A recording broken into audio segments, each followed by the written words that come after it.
and you can understand and work with these motivations, people are much more likely to share message.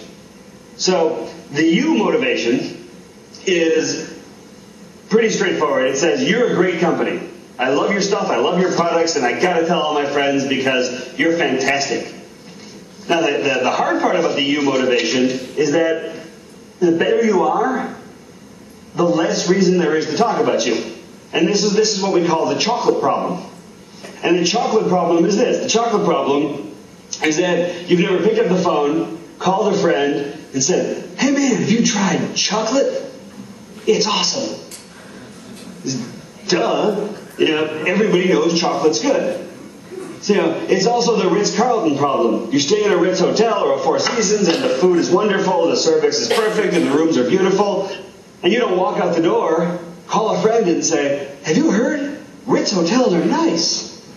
Because duh, it's a Ritz.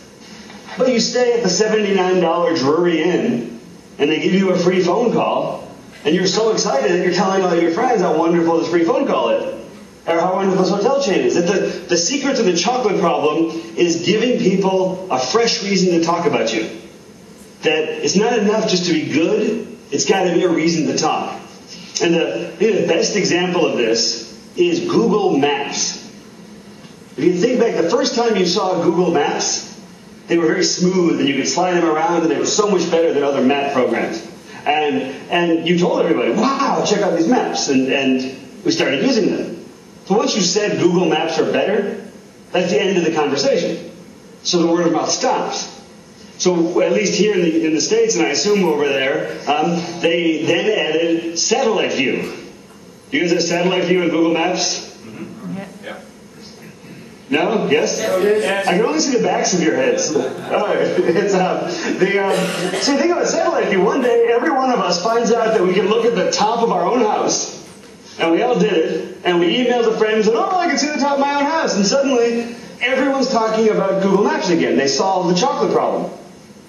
Now, what's interesting about the satellite view is that there's absolutely no reason whatsoever anybody needs this.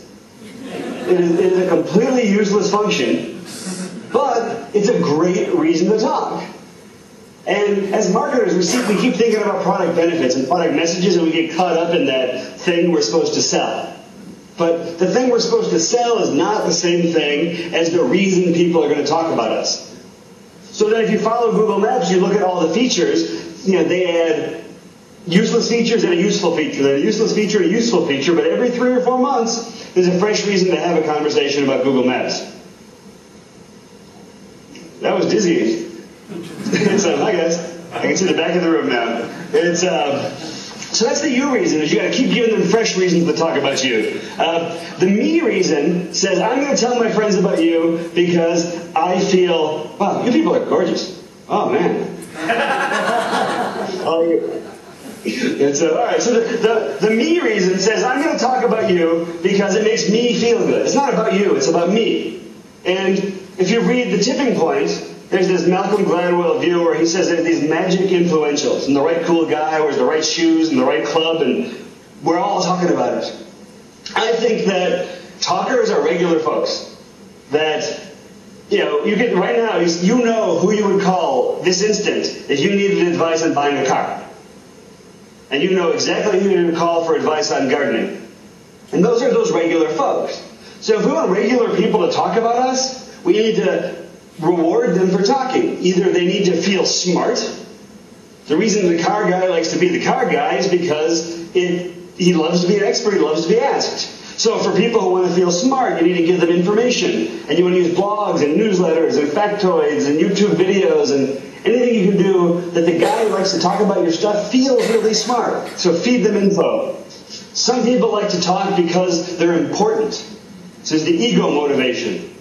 These are people, you put them in the premier club, or you have private shopping hours where only your favorite customers, where if it's a restaurant, you have the little cubby hole where they can keep their private wine and cigars, whatever it is, so the people who are motivated by ego feel special. And the final reason people talk is it makes them laugh. It's fun. So if you give people reasons to forward something silly or great or wonderful, that's going to cause them to talk. But you got to feed those reasons that say, I'm talking because that was fun for me. I don't really give a, I don't care about what you, the marketer, think. I'm doing it for my own reasons. And the final example, and I'll wrap up with this idea, is people talk because they want to be part of the group. And if you look at, Apple fanatics, and you look at Harley Davidson fanatics, these are products where people tattoo logos on their arm.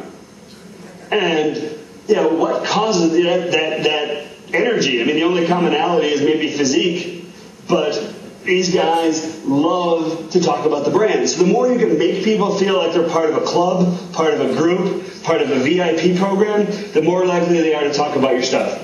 And in the Q&A, I can give you some more examples. But one of my favorites is something that Microsoft does. They just released the new version the beta version, of Windows 7. And if you rewind a couple of years, before they released the latest version of Microsoft Office, Office 2007, a year out, they said you could download the beta version. Now, it used to be a beta version was about engineers debugging it. But 5 million people loaded the beta version of Microsoft Office. Now, of those 5 million people, 2 people actually tested it and debugged it, but 5 million people felt important. 5 million people felt like they belonged. They were a Microsoft beta tester. And a year later, when that product hit the shelves, and 5 million bosses walked down the hall and said to 5 million engineers, do we really have to buy the new version of Microsoft Office? Every one of those engineers said, of course we do. I helped build that product. I am a beta tester.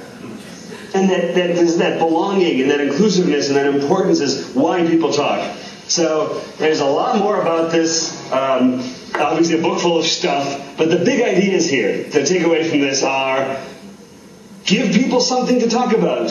Whether or not it's relevant to the brand, give people a great reason to tell their friends. Use email and social networks and anything else you can think of to make it easy for them to share that idea. And then, as you're doing that, remember, they're not talking about you because you do good products. They're talking about you because you've solved the chocolate problem, because it's made them feel smart or important, or because you make them feel part of a community. And when you deliver those things, they're going to tell their friends how wonderful you are. There we go. 15 minutes to the second.